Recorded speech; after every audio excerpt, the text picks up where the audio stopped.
Fala pessoal, eu sou o Josué do Violão, é com muita alegria que eu inicio o meu podcast número 1, Litoral Nortecast. Estamos aqui com o poeta Jânio Santos, dá um salve aí pra galera. Aí pessoal, um prazer estar aqui com o Josué, que já considero um amigo, assim, por pouco tempo que a gente teve contato já rolou, né? Gente da arte com gente da arte, modéstia à parte, até rimou, a coisa rola. Prazerzão. Massa. E o Jânio trouxe aqui pra gente, ó, um livro de poesia dele. Como é que é o nome do livro aí? Então, o nome do livro é uma poesia, né? Então é Cartas coloridas em preto e branco, biófilas suicidas, vida e morte, morte e vida, moendo, movendo, redemoinho dos ventos. É esse nome. Que na real eu já estou dando uma abertura pro nome do livro, porque como vocês viram o Josué mesmo fez isso agora há pouco tempo, quando eu cheguei aqui e mostrei o livro. Ele foi se virando assim, fazendo todo um movimento corporal, que a ideia era essa mesmo, né? Um pouco de descoberta do como é que rola esse nome aí em espiral, né? É uma espiral ascendente que está aí esse nome, esse título. Que bacana. E quais são assim as influências poéticas que você tem? Não sei, eu não entendo tanto de poesia, né? Às vezes me lembro, não sei, concretismo, que é, porque ao mesmo tempo que fala de vida e morte, redemoinhos, o próprio poema, do jeito que ele é escrito, né? Ele já dá essa noção de movimento. Me fala um pouco aí dessas inspirações. Então, na real, assim, a poesia foi uma coisa que veio um pouco mais tarde para mim do que outros tipos de manifestação pela arte, né? Eu tenho muito mais aproximação, vamos dizer, com o cinema e com a própria música do que propriamente com a poesia, né? Então, para mim é até difícil assim eu dizer, bom, a partir daqui são essas as minhas inspirações. Então, por exemplo, na música me vem muito as coisas que o Ali Salomão fazia com outras pessoas daquela geração ali, que eu gosto muito, Cacaso, enfim, o próprio Macalé, né, que tinha algumas composições lindas com o Ali Salomão, enfim, mas então é muito amplo e diverso, eu acho, as minhas influências, assim. Mas eu acho que muito menos da poesia propriamente dita do que dos outros tipos de arte, assim. Entendi. E vem a coisa muito do sensitivo mesmo, uma forma de que vem uma palavra, me dá vontade de escrever e vem. E tanto que o livro, este como o primeiro livro também, que chamava Cartas aos Sentidos e ao Vento, começa com cartas. Então cartas é uma coisa que sempre me veio assim como algo de expressar o que tu está sentindo, percebendo, enfim. Era nas cartas antigamente, né? E como eu sou de uma geração lá do tempo das cartas, eu curtia muito fazer isso. E isso me veio depois, assim, por que eu exatamente botei esse nome? Por que começa com cartas? Aí me caiu essa ficha, assim, acho que foi por isso. Por essa influência dessa escrita mesmo. Tanto que no livro vai aparecer algumas coisas que aparece a minha grafia, né? Que Muito tem legal foto isso. da minha grafia. Isso eu também achei muito massa, né? Porque acho que junta assim, o antigo com o novo, né? Hoje em dia tudo é digital, informatizado, e eu, assim, nada contra a tecnologia, estamos aí, espero que ela sirva pra gente. Mas é muito massa também se preservar o passado, tem todo aquele charme mesmo, né? De você pegar um papel, uma caneta, escrever uma poesia e tal. É isso. E queria que você falasse um pouquinho assim, da sua vida, do seu encontro com a poesia, com as outras influências que você tem também, eu acho que na psicologia, você falou comigo, né? Desde lá do seu, né, às vezes do nascimento, lá no Rio Grande do Sul, parece uma cidade na fronteira ali com o Uruguai. Conta um pouco pra gente como é que foi assim, que você foi crescendo e como é que a poesia foi chegando na sua vida, como é que você vê a arte, né? Assim, pra que a gente faz arte, que a gente faz poesia, é isso. Massa. Então, Me lembro, acho que foi Ferreira Goulart que falou, né? A arte existe porque a vida não basta. Eu acho que isso é muito, para mim é muito significativo, né? E a poesia para mim veio um pouco por essa via mesmo, né? De botar no papel coisas que estavam aqui, que já estavam saindo, e resolvi então usar essa ferramenta mesmo de poder escrever e trazer em formato de poesia as coisas como eu percebo as coisas tanto íntimas como do mundo que está ao redor, né? Na real, acho que essas coisas estão muito implicadas, atravessadas umas com as outras, né? E bom, falando da minha vida, assim, falando um pouco disso que eu comecei colocando, das influências, eu nasci, como o Josué já colocou, assim, numa cidade próxima da fronteira com o Uruguai. E lá, naquela época, olha só, naquela época era uma cidade pequenininha que tinha 2 cinemas na cidade, 2 cinemas grandes. Eu friso isso porque agora, né, cada vez mais difícil, né, cada vez mais salas e salas pequenas de cinema do que propriamente um cinema de calçada, né, eu acho que é uma coisa raríssima, né. Uhum. Então, e era muito barato isso no interior, e era muito perto da minha casa, então eu ia ao cinema de segunda a sexta. Que massa. Era uma coisa muito louca isso, porque era barato e eu sempre, não sei se foi influência de alguns vizinhos, claro que quando eu era pequenininho eu ia com algum vizinho adulto no cinema, me levava, né? E quando na adolescência eu já, aquela coisa bem de adolescente, ficava na frente quando o filme era impróprio, ficava na frente do cinema, quando apagava todas as luzes, o cara que era nosso amigo da gurizada que ficava na frente do cinema dizia, vai lá pra cima, um mezanino, onde ficava a gurizada e os namorados. Ficava no mezanino, que era a parte lá que nos cabia, né? Então aquilo era maravilhoso também, essa transgressão, essa coisa de... Então o cinema para mim é carregado de sinais, de simbologias, de viagens, enfim, sempre foi uma coisa muito forte para mim, né? Então acho que isso me convidou, me trouxe para outras coisas, né? A própria música, enfim. Lembro de um filme, era Led Zeppelin, o filme era um documentário sobre Led Zeppelin. E esse eu não consegui entrar no cinema. Puxa, eu fiquei muito, muito, muito triste. Puxa, não vai dar para entrar. O que eu devia ter lá? Uns 13, 14 anos, talvez. Muito tempo atrás. E eu fiquei, tinha um saguãozinho assim, claro, a porta fechada ali, mas naquele saguão o áudio era bom, porque era um cinemão, telão imenso. E eu fiquei, sei lá, 2 horas mais ou menos, que foi a duração daquele documentário.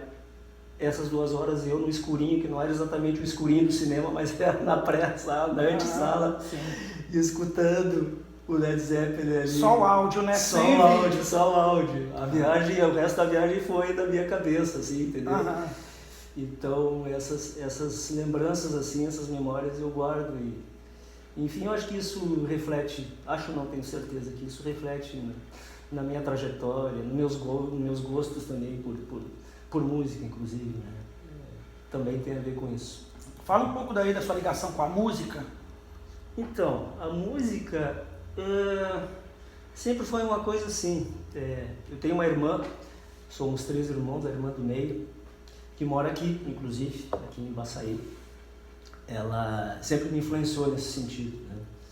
Eu escutava por tabela as músicas que ela escutava, né? Estava lá na sala escutando toca-discos e eu passava esses são os Beatles, que eu falava tudo errado, né? Ela dava muita risada. Que Beatles? Que Beatles?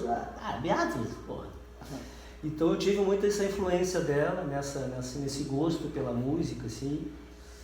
E bom, com o tempo aí fui estudar fora, fui fazer universidade e tal, e fui tendo a possibilidade de, nessa troca mesmo, nesse ambiente assim, de conhecer muita coisa, aí me aproximando além do rock and roll, aí me aproximei mesmo da música, da MPB, né, daquela daquele período ali de grandes figuras da música brasileira, Milton, Caetano, Gil, né? Enfim, essas figuras todas. Então, a música sempre foi um pano de fundo para as minhas coisas, assim, para as minhas emoções, inclusive. Assim. Em casa, às vezes, escutava tango, né? Porque também essa aproximação com o Uruguai, meu pai adorava tango, então também tinha essa coisa. Nas festas do meu pai, que ele fazia, promovia algumas festas em casa, assim, que ia metade da cidade naquelas festas.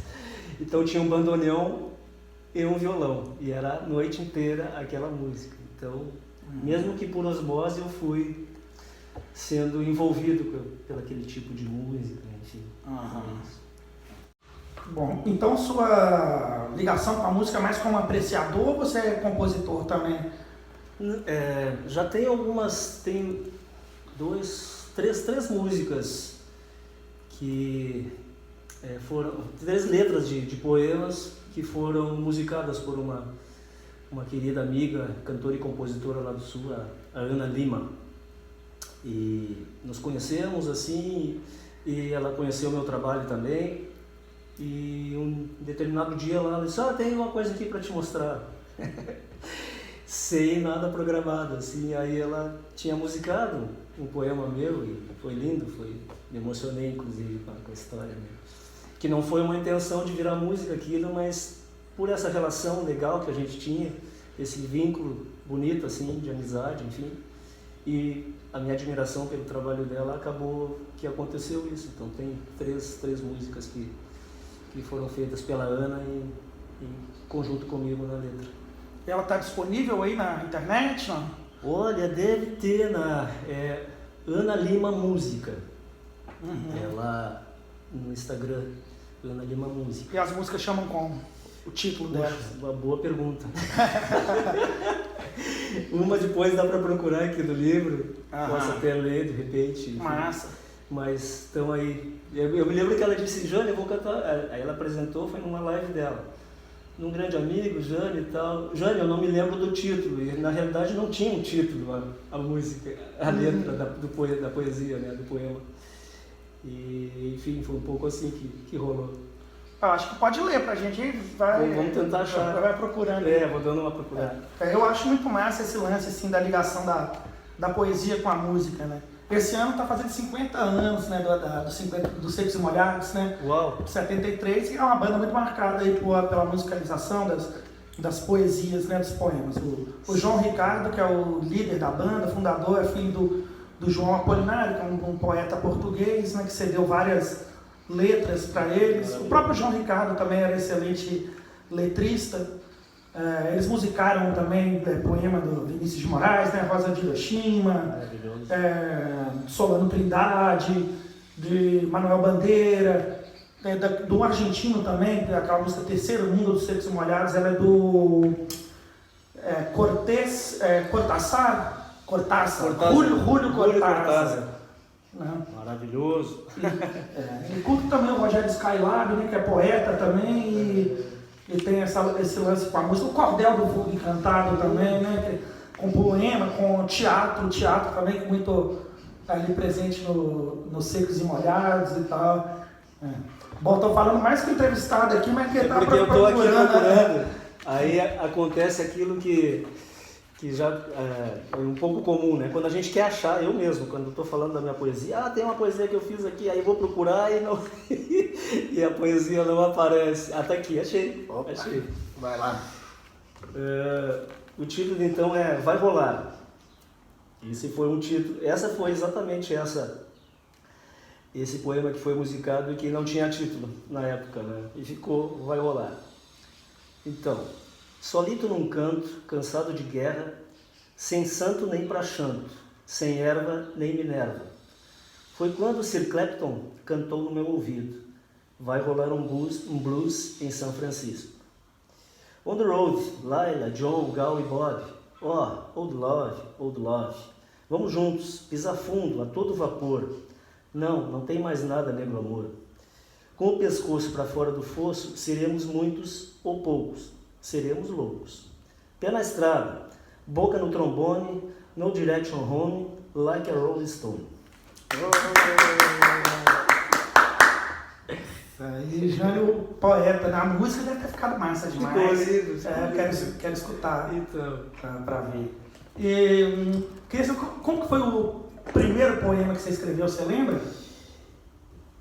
cara, o poema, assim, eu não tenho memorizado, mas... A situação, quando foi que você Não, começou? isso. Então, eu queria exatamente isso, situar um pouco nessa primeira escrita. Né? A primeira escrita, vamos dizer, que foi para a rede, né? Que eu publicizei. Né? Porque até então eu escrevi aquela coisa, né? Que eu acho que é de todo mundo mesmo. Às vezes se escreve coisas para si mesmo e fica ali, ou nas cartas, como foi o meu caso lá. Né?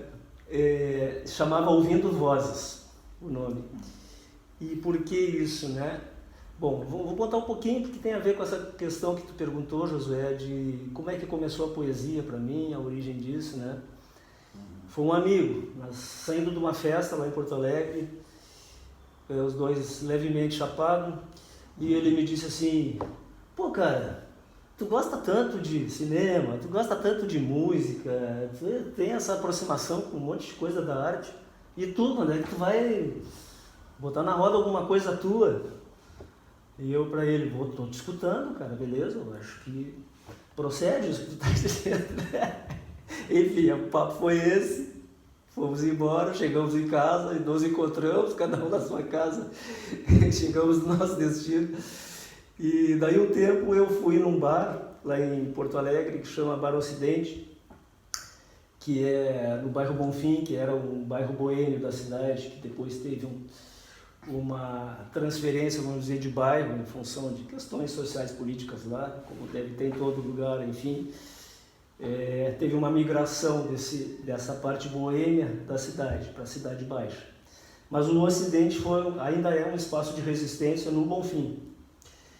Então eu convidei eu trabalhava na Escola de Saúde Pública, lá em Porto Alegre, e convidei 2 residentes que não eram de lá para ir no Ocidente. Pensei, esse é um lugar que vai ser massa deles conhecerem. Assim. E aí eu cheguei no bar, cheguei antes deles e fiquei aguardando. E enquanto eu aguardava, estava rolando uma música eletrônica, assim. E eu fiquei ouvindo aquela música e daqui a pouco me deu vontade de escrever, porque as músicas me diziam coisas que estavam sintonizando com o meu estado naquele momento, assim. E aí dava um trecho da música, eu pedi uma folha e uma caneta para a moça que estava atendendo e pegava um trecho daquela música que estava dando e a partir dali eu desenvolvia, e aí foi numa sequência das músicas, uma coisa meio doida e linda. Porque foi isso, vinha uma próxima música ali, eu fazia um encadeamento com coisas que estavam me atravessando e aí construí esse poema, que chamei de Ouvindo Vozes. Uhum. E aí foi o primeiro que eu publiquei, botei lá no Face, não tinha o Insta ainda. E esse amigo, o da festa lá, me disse: tá me escondendo o jogo. Ele falou: escondendo leite. Tá escondendo o jogo. Eu disse: enfim, estou me manifestando. E aí foi isso. Na real, isso tem a ver com o princípio dessa ideia de fazer livro. Aí um outro amigo, o nome desse é Marcelo, que é um saxofonista massa lá. O Marcelo é esse que eu já entreguei, que ele estava meio chapado no fim da festa. Mas para músico, acho que isso não é muito complicado, não. Então, o Marcelo foi o culpado, eu sempre digo isso, quando a gente faz lá uns saraus assim, com o livro, enfim. E também o Bento de Abreu, que é um designer gráfico de lá, amigão também, de muito tempo, acho que tanto tempo quanto o próprio Marcelo, que disse: bora fazer um livro. Daí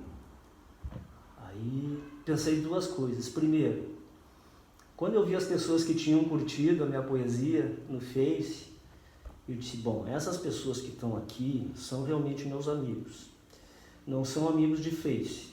Ou seja, qual é a diferença que eu ponho? Porque às vezes assim, eu acho que tem algumas coisas no Face que fica um pouco essa coisa caricaturada, assim, de bota qualquer coisa, as pessoas: ai, que maravilhoso, ai, que lindo, enfim. Enfim, às vezes eu acho que é um jeito de se colocar, que na minha forma de ver, um pouco superficial, artificial. Mas foi o meu sentimento foi diferente quando eu vi as pessoas que estavam ali. Disse: pô, essa pessoa Fala porque realmente ela curtiu. Então eu acho que, bom, não que eu supervalorizasse o meu trabalho, mas vi que tinha ali também uma possibilidade de estar trazendo isso para o mundo, né? Trazendo isso para as pessoas. E aí foi a partir daí que eu comecei a escrever mesmo e desenvolver e fiz o meu primeiro livro, que chama Cartas aos Sentidos e ao Vento. Também começando por cartas, né? E aí comecei a escrever e não parei mais de escrever, estou a todo momento escrevendo. Tem até aqui uma cadernetinha com a usina do gasômetro, que eu sei que o Josué já passou por lá, numa Brapsa que ele foi lá em Porto Alegre. E eu moro aqui pertinho, inclusive, desse lugar aqui. Né? E, então essa cadernetinha foi feita pelo Bento, esse outro amigo. E aqui eu vou escrevendo as minhas coisas. Aqui dentro estão algumas coisas mais recentes que eu vou rabiscando. Massa. Queria te perguntar se a cultura gaúcha ela te influencia na sua arte, assim, e se não, pelo menos assim, além do chimarrão, assim, né, na sua vida, tal, como é que é essa ligação com a sua terra natal? Então, essa é uma pergunta interessante, porque talvez a minha relação com a minha terra seja um pouco de amor e às vezes até ódio. Porque... Amor por quê? Bom, enfim, nasci ali naquele lugar, conheci gente muito querida, adoro, gosto muito de Porto Alegre, é uma cidade que... Esse é teu. É uma cidade que eu já moro há praticamente 40 anos que eu já moro lá em Porto Alegre. E então, todos os vínculos que eu comecei a ter lá foram vínculos que tornaram aquele lugar um lugar importante para mim, né? Para eu viver, para eu trocar, para eu, enfim, fazer as coisas da minha vida assim em geral. Mas a questão da cultura gaúcha, sim, eu acho que assim, até no próprio livro tem questões assim que eu me lembro, não na concepção, vamos dizer, não na própria escrita das poesias, mas tem um viés que me vem a figura do Vitor Ramil, que é um cantor-compositor, né? Irmão do Cleiton e Cleitinho, né? Irmão do Cleiton e Cleidir. E talvez dentro dessa família dê para colocar algumas coisas que são diferentes mesmo, que é um pouco disso que eu estava falando, assim, porque o Vitor Ramil me passa alguém que vai a fundo, que faz uma pesquisa muito interessante dentro da música e da própria poesia e de questões até bem regionais, e que ele torna aquilo universal, assim como eu vejo muita gente daqui da Nordeste que faz isso, e faz com competência, faz com qualidade. Mas acho que assim, a questão da melancolia para mim me vem forte como algo que caracteriza um pouco a nossa gente lá, né? E a melancolia para mim é diferente, por exemplo, de tristeza. A melancolia para mim é algo profundo, que a partir daquilo ali tu vai resgatando e que tem toda uma estética linda, bonita, quando ela é construída de um jeito que tem pesquisa e que tem sentimento, né? E que traz a história traz a história do lugar também sem maquiar aquela história, porque isso também é muito forte.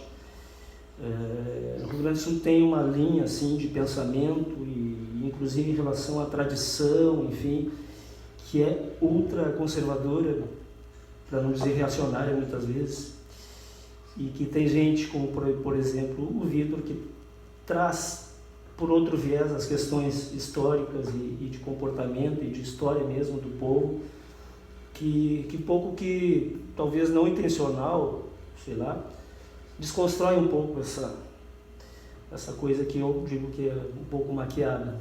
Uhum. Né? E que também tem a ver com luta de classe, que tem a ver com as diferenças, com a desigualdade social, com a construção desse povo. Enfim,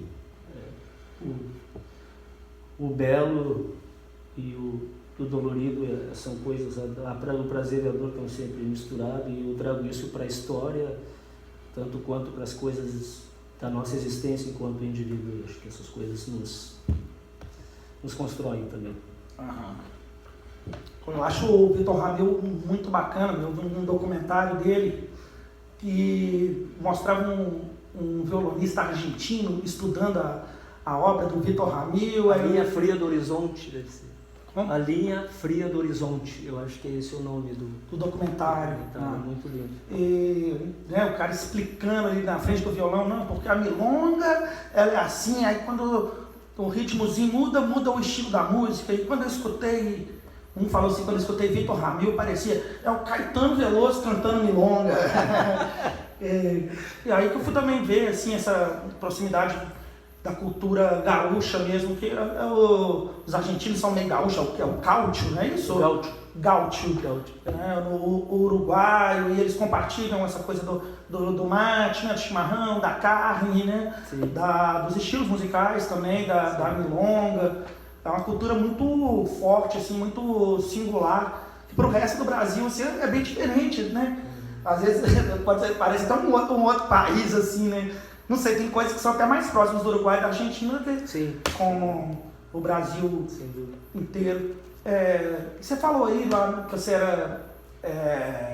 gostava dos Beatles, foi lá no cinema ver Led Zeppelin e tal. E será qual década a gente ainda estava na ditadura? Então você vivenciou essa época? E como é que foi assim, né, ser um artista durante a ditadura? E que tipo de pensamento você tinha ali?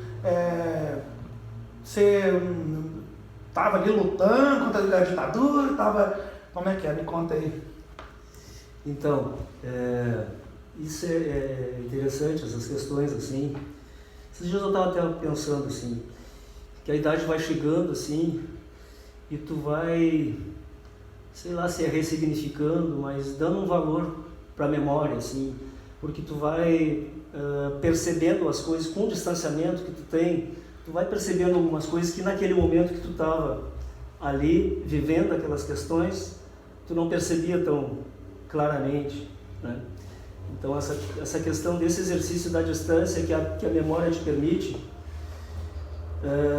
ela vai te situando em algumas coisas, as coisas vão tendo uma outra abrangência, um outro caráter às vezes. Estou falando tudo isso porque eu fui criança na época da ditadura, forte da ditadura, né? Então, e no interior. E lá tinha uma coisa, eu me veio agora, aqui conversando contigo, me veio uma imagem assim, que era algumas pessoas passando na rua, na frente da rua, da nossa casa, com bandeiras vermelhas. E as pessoas fechando as janelas, quando essas pessoas passavam com as bandeiras vermelhas. Na época, na nossa família não tinha muito conversa sobre essas questões. Assim como não tinha, eu acho que na grande maioria das pessoas, dos habitantes da cidade, isso não era muito velado, essas coisas eram muito... Mas eu lembro dessa coisa e que aquilo ficou na minha cabeça, né? Assim como eu não entendia nos filmes por que os índios eram sempre do mal, por que General Custer era o cara. Então depois que tu vai te distanciando um pouco disso, vai percebendo algumas coisas, né? E vai percebendo também coisas tuas que lá no inconsciente já tinha uma certa rejeição a essas coisas. Por exemplo, quando eu falo dessa questão da cultura gaúcha, ainda existe, né? Bastante, acho que bastante forte, o Centro de Tradições Gaúchas, né? E ali predomina muito essa visão mais conservadora, bairrista, enfim, e cheia de questões também a ver com a questão própria, a condição da mulher, por exemplo, é sempre visto como, né, como descaracteriza a mulher como um ser que está aí junto, que está aí criando, que está aí fazendo coisas maravilhosas, né? Como um ser humano, como todos, né, independente de gênero e classe, enfim, estão aí para construir coisas, podem construir. Então, para dizer que isso na época já me incomodava, assim. Aquilo me irritava um pouco, aquele jeito, aquele comportamento, aquela forma um pouco, parecia que era algo à parte, assim, e de uma forma muito hierárquica também, né? Tanto que existe até agora, patrão do CTG, né? Então, sei lá, o presidente do clube é o patrão do CTG. Enfim, e me lembro algumas coisas do meu próprio pai, assim, que apesar de ser um cara assim que não trazia essas questões políticas pelas manifestações dele no carnaval, por exemplo, nos bailes, ele já tinha uma coisa transgressora que era diferente de tudo aquilo. Por exemplo, vou dar um exemplo. A Beth, que é minha irmã, deve ter até foto disso. Ele subindo em cima de uma mesa num clube lá. O presidente do clube era primo do Emílio Garrastazu Médici. Foi presidente em 1970 do Brasil e era daqueles que a gente sabe, né, por onde foi a nossa história aquela época toda. E o meu pai subia em cima da mesa e plantava bananeira, botava as pernas para cima. Assim. No CTG, o meu pai ia no CTG e ele tirava as botas para dançar uma coisa, nossa, dentro daquele espaço uma coisa terrível.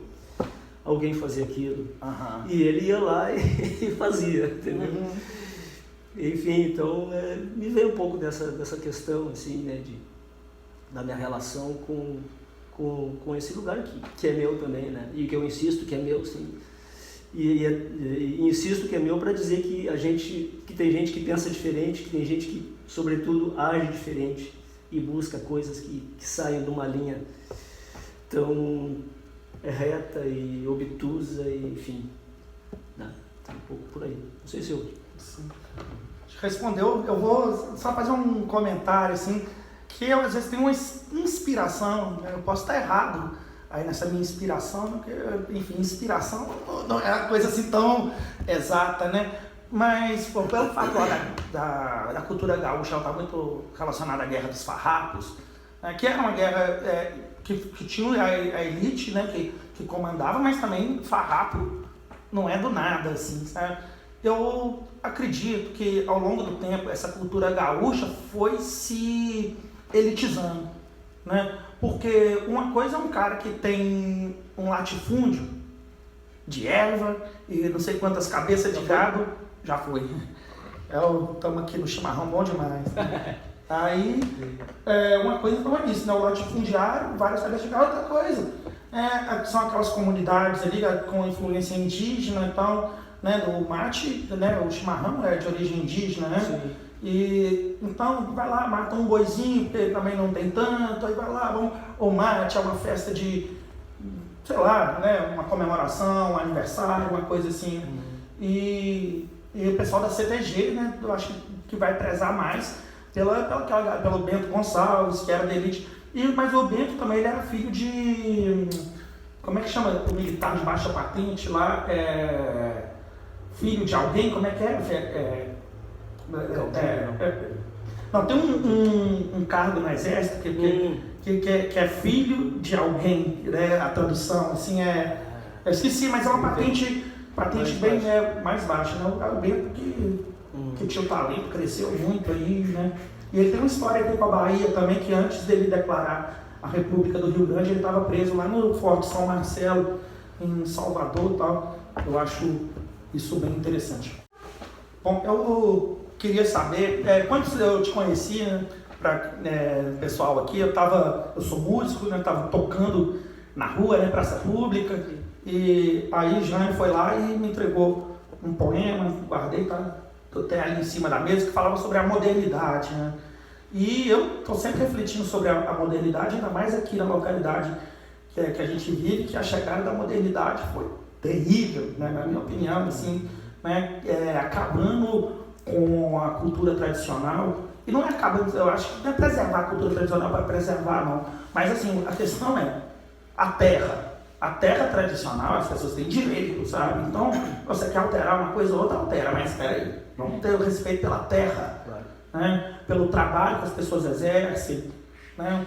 E antes a galera vivia aqui de forma livre, plantando, colhendo, fazendo seus artesanatos, e agora tá muita gente trabalhando aí no chamado subemprego. Sou bastante crítico à modernidade. A gente estava falando um pouco sobre ditadura militar, política. Eu queria saber se tem um conteúdo engajado também, se as questões sociais da história do nosso país influenciam a sua poesia, se ela também tem algum intuito de transformação social. Esse é o teu. Muito obrigado. Olha, sim, como é que eu vou te dizer? Como eu falei antes, assim, a poesia me vem sempre como algo assim. Eu não sento em casa assim, tá, agora eu vou escrever uma poesia. Não rola assim. Rola eu andando de bike lá na orla, lá, eu caminhando na rua, enfim, eu indo dormir, me vem uma palavra, me vem uma sensação, me vem um sentimento e aquilo eu ponho no papel. Aliás, tem umas coisas que no inverno lá, que é o inverno rigoroso, às vezes eu me deitava assim e me vinha uma ideia, eu cheio de coberta por cima. E eu, porra, vou ter que levantar agora porque eu vou perder essa ideia. Isso aí é lá, logo de frio, ia lá, pá. Construí um pouco mais aquele argumento e escrevi. Mas isso para dizer que, assim, quando eu comecei a escrever, eu não tive assim, não, vou fazer poesia para fazer determinada crítica social, enfim. Não pensei nisso, mas isso está na minha história. Está na minha história também profissional, porque trabalhei 13 anos com população adulta em situação de rua, na assistência social lá em Porto Alegre. E a gente fazia um trabalho na rua com o povo que estava naquele território, a gente ia lá e fazia um trabalho com eles. E sempre, aí para mim, estou te contando isso porque para mim isso já tem um pouco da minha ideia sobre essa questão social e política, né? Era algo que a gente construía junto com eles, não era algo assim, bom, aqui, nós viemos aqui para te dar um vale transporte, para te comer alguma coisa, enfim. A gente veio aqui para te escutar, para a gente trocar ideia e para a gente construir alguma coisa junto, né? E, enfim, eu acho que é isso que muitas vezes o trabalho de poesia também vem, às vezes não de uma forma direta, mas vem, né?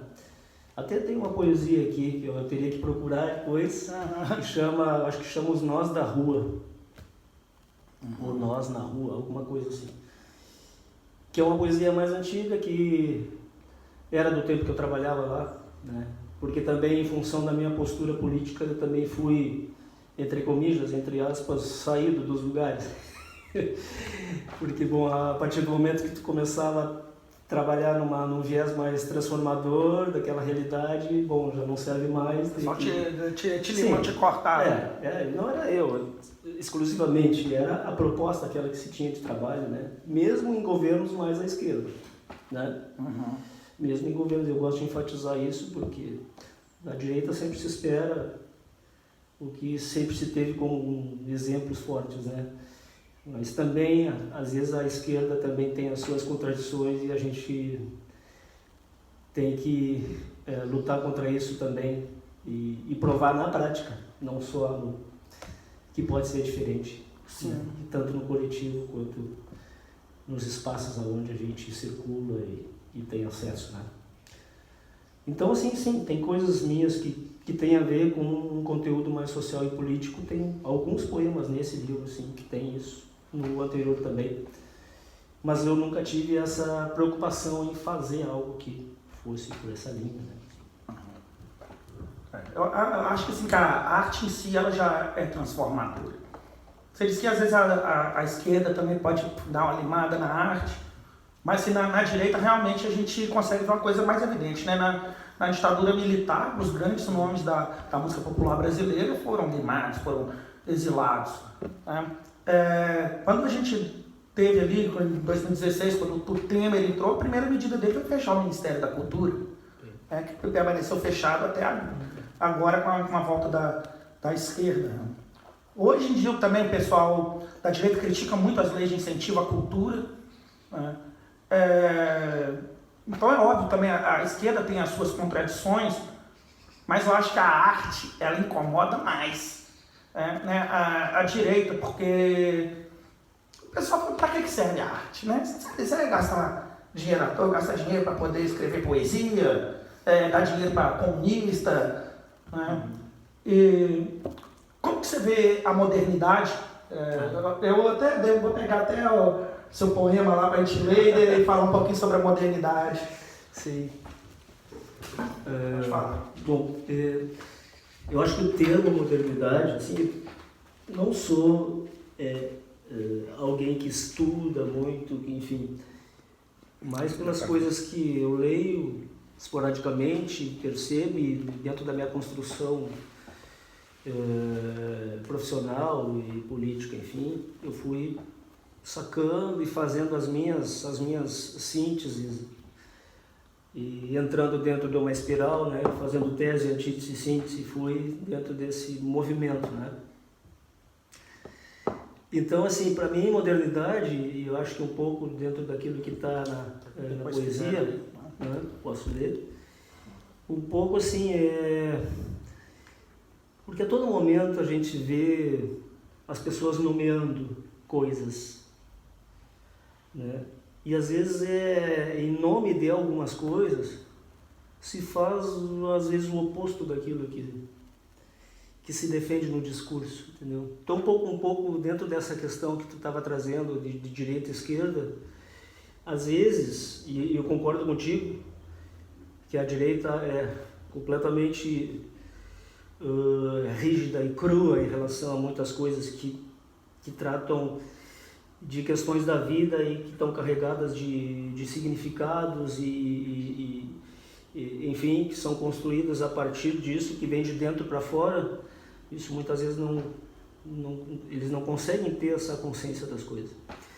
Agora, pelo lado esquerdo, e aí por isso que eu ponho entre comillas, entre aspas, às vezes o discurso não corresponde com a prática. Às vezes se defende uma coisa, tu vai lá. Eu sempre fui assim, dentro do meu trabalho, inclusive, na área social.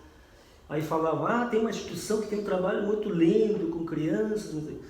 E eu dizia, eu quero ir lá dentro do lugar onde eles estão, do território onde eles trabalham, para ver se realmente esse trabalho tem coerência, tem afinidade com aquilo que é defendido, o que é propalado, entendeu? Então, ali tu vê algumas controvérsias, né? E às vezes a questão não é a contradição em si, né? É não reconhecer que existem essas contradições. E isso tem uma rigidez que às vezes se aproxima muito da direita. Quando é feito dessa forma, acaba sendo algo que é rígido também, que não reconhece o outro, né? Me lembrei agora de uma música dos Secos e Molhados, eu só vou falar na hora de falar, então eu escuto. Enfim, eu acho que muitas vezes falta mesmo essa escuta, né? No plano coletivo também. O que é que essas pessoas estão querendo dizer? Como é que eu vou chegar nesse lugar e estabelecer um vínculo e uma comunicação com essas pessoas? Enfim, um pouco por aí. Você falando disso, me fez lembrar que você falou que você já trabalhou, não sei se com teatro do oprimido, né? Ou não, alguma coisa na linha de Paulo Freire, assim, então você me conta aí um pouco, porque também, né, o Paulo Freire, ele é de esquerda, né, muito próximo ao MST, e ele tem uma metodologia que é voltada para a pessoa, né? Então você vai ensinar a escrever, vai ensinar a escrever, mas assim, o método, como que você vai ensinar, conhecendo a realidade daquela pessoa, né? A ideia de educação, né? Que é isso que você falou da esquerda, às vezes de chegar lá já achando já sabendo o que é o melhor para a pessoa, ela não para escutar, né? Eu acho que a linha freiriana, ela é muito aberta para escutar, né? Muito aberta para o professor aprender com o aluno, vai quebrando um pouco dessa lógica do patrão, né? Da CTG e tal. Fala um pouco aí dessa sua proximidade com a pedagogia do oprimido. Tá com anel de tucum aí? Pois então.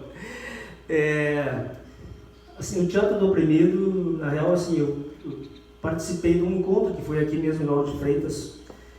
Então, assim, não tenho tanta aproximação com o Teatro do Oprimido, mas conheci um pouco do trabalho do Augusto Boal, que foi o criador. E que bom que tinha uma relação também com o Paulo Freire. Que vem na pedagogia do oprimido, que vai para o teatro do oprimido, né? Exato, tem uma, né? Assim como, por exemplo, eu tenho mais aproximação, porque na minha formação em psicologia social a gente trabalhava com psicodrama também como ferramenta, né? E que também se aproxima muito do Teatro do Oprimido, tem um pouco dessa mesma linguagem. É o teatro, né? Vem do Moreno, né? Que era teatro antes de ser terapia, né? Exatamente, foi construído a partir daí, né? Mas usando essa linguagem, né? A manifestação via corpo, né? Bom, e agora eu falei, foi um ato falho, eu fui falar Paulo Freire e falei Roberto Freire, mas Roberto Freire... Só uma terapia. Então, eu fiz uma terapia, fiz a formação, não a formação, fiz a terapia, que foram um ano e 3 meses, né? Com o Caetano Nucci, que tinha feito a formação com o Roberto Freire. Roberto Freire, tive alguns contatos com o Roberto Freire, fui no sítio do Roberto Freire, lá no Rio de Janeiro, onde a gente fez algumas vivências por lá, enfim. Então a somaterapia também foi algo que teve muito significado para mim, nessa minha compreensão das coisas também, e no meu entendimento de que a política se faz em outros âmbitos que não só a política partidária, que a política se faz no cotidiano, que a política se faz na relação corporal, inclusive, que não fica só no plano mental, e que se tem uma construção que é coletiva e que é feita a partir da construção das pessoas, que tem muito de Paulo Freire nisso, né, do reconhecimento daquilo que vem das pessoas e como isso tem uma potência enorme para transformar, né? E que isso que eu digo, que às vezes uma esquerda mais ligada a um modelo mais rígido de pensamento e muito preocupada com eleição e com essa parte mais institucional da política, às vezes ela esquece, deixa à parte aquilo que é da base, que é a construção a partir da vida das pessoas, da cultura das pessoas, enfim, um pouco isso.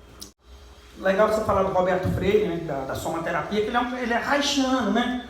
Vem lá do Wilhelm Reich, e ele que era um cara que inicialmente era comunista, né? Judeu comunista, e ele era aluno do Freud. Freud já tinha uns textos sociológicos, né, como Totem Tabu, Mal-Estar na Civilização, né, que de certa maneira é aquela coisa, para a gente viver em sociedade tem que ter um certo mal-estar, que você vai ter que reprimir um pouco dos seus instintos, né? Você vê uma mulher bonita ali, você quer ficar com ela, você tem que conversar, você pensa, se ela não quiser, acabou, aí você vai ter que fantasiar sozinho lá na sua casa, né? Aí você fica naquele mal-estar, né? E o Reich pegou muito pelo lado corporal, né? E sexual e político, né? Que o controle sobre o corpo, o controle sobre a sexualidade é fundamental, né? Para o controle mesmo das pessoas dentro desse mundo capitalista e tal. Acho essa pegada política muito interessante. Bom, acho que para a gente ir caminhando para os finalmente aí, queria que você lesse mais uma poesia, 2 poesias, porque afinal de contas é poeta, né? E a gente está aqui conversando, é bom, a prosa sim, é boa, sim. Mas o verso às vezes diz aquilo que a prosa não diz, né? Então vamos transcender. Perfeito. Então, eu vou fazer um exercício aqui que é o seguinte, eu não vou procurar poesia, eu vou abrir aqui e o que der aqui eu vou ler. Então, lágrimas acesas, parece não ter fim, choram elas, choram eles, choram por ti, choram por mim. A carne, o osso, o fosso, onde ficou o gosto, o gozo? Para onde eles foram, no que deu, pelo amor de quem? De Deus? Eles, elas, palavras, lágrimas, represadas, arrancadas das palavras, fervem no Pantanal, desabam na Alemanha. Cascata de lágrimas no mundo em chamas, que clama por vez e paz. De quem é a culpa, da mão ou da luva? Aqui já não cabe tanto sol, tanta chuva. Lágrimas não cessarão subitamente, assim como incêndios e enchentes. Os que clamam urgentemente que sejamos, o que clama urgentemente que sejamos mais homo, humus, mais gente.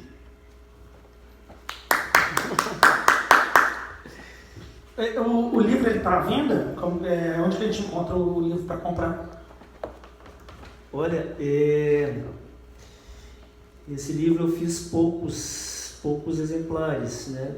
Eu devo ter agora uns 8 livros só. Mas o contato pode ser feito via Insta ali mesmo comigo e a gente vê o que é possível de fazer. Passa o seu Insta aí pra galera. Sim. Então é Jânio dos Santos, .98. Tá? Dá para achar ali facinho.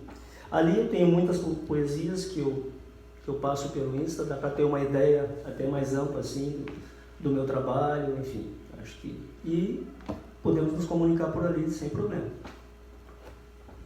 Massa, ó, então corre aí para adquirir esse livro, porque só tem 8 exemplares e também quando acabar vai fazer mais uma edição, né? Provavelmente vai bombar, vamos incentivar a arte, a cultura, tá? Muito obrigado por ter vindo aqui, foi um prazer enorme conversar com você e sucesso na sua vida aí como poeta, como tudo, e também sucesso aqui nesse podcast, né, que é a primeira edição de muitas, e seja sempre muito bem-vindo também, né? Podemos fazer de novo aí, porque não falta história.